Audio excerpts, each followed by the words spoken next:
என்னை பார்த்தா உனக்கு எப்படி தோணுது? இவன் எதுவும் பேசாமல் இருக்கான், எதுவும் செய்யாமல் இருக்கான் அப்படின்னு நினைக்கிறியா?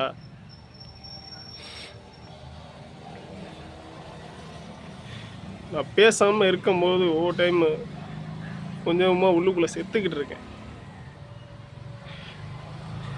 நான் உன்னை நம்பினேன், நீ நல்ல மனுஷனாச்சே அப்படின்னு. ஆனால் நீ என்ன பண்ண தெரியுமா? என் நம்பிக்கையை உனக்கு சாதகமாக பயன்படுத்திக்கிட்ட.